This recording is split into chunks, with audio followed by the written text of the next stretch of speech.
you said the investment bodes well for Intel's turnaround story. Does this really strengthen the balance sheet? How does this look to be boding well? Yeah, so Intel's been busy in its turnaround. It made a really big step in repurchasing 49% of its Ireland fab back from Apollo. And then you have this morning's announcement with Tesla. Intel has all the most important pieces right now. It's a US-based company with US-based production that makes CPUs and has advanced packaging. These are all things that we need for the future of AI. These are three things that if I said 3 years ago, they wouldn't have mattered that much. And right now, each one of those things is absolutely critical. It's not trivial, though, that Intel will be successful. I think that came up in your conversation with Mandeep. There's a lot of execution ahead. They need to successfully build plants in the US, build fabrication for their next waves of technology, including this big joint venture with Tesla, and then get the yields that make them profitable. As you pointed out, TSMC has been doing this for years with great levels of success, and Intel still loses money on the fab side and doesn't have enough core customers to have that volume quite yet. It's lining up those customers, but it's not quite there yet. And so there's a lot of execution ahead. But in terms of executing on the turnaround, Louboutin's doing a lot to make Intel an important player in the future of AI. Gil, do you like the idea? Because Louboutin came under some, well, cynicism, or indeed was beaten up a little bit, even by the administration in the United States, because they didn't really like the way in which he was proposing it as build it and then they will come. He wanted to go more like, I need the customers first, and then I'm going to go out and build it. Is this enough of a customer that they will therefore start to put back onto the R&D, start to refuel the actual manufacturing and build out that they perhaps hit pause on?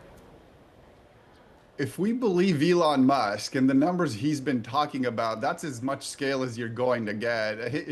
The numbers that he talks about for XAI, for SpaceX, I mean, we're talking about building in the US now. Elon's talked about having fabrication plants on the moon. So if we are to fulfill all of those and Elon gets what he wants, that's plenty of volume. Let's not forget NVIDIA is an investor in Intel. That's volume. There's still a relationship with Apple. That's a lot of volume.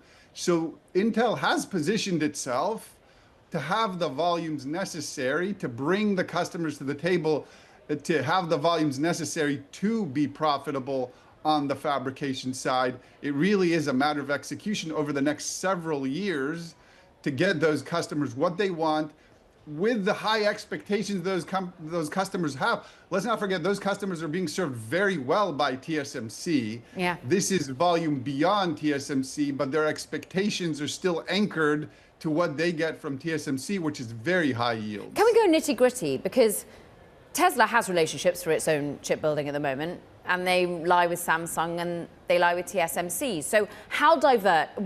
What chips in particular are expecting to be made by Intel, or indeed where do we see the supply reshift? Well, I'm not sure we got that detail today, but broadly speaking these days, if you look at the broad patterns, the conversation yesterday about Broadcom, Google, and Anthropic, Meta signing up with AMD, OpenAI signing up with AMD and with Broadcom, and continuing to use NVIDIA.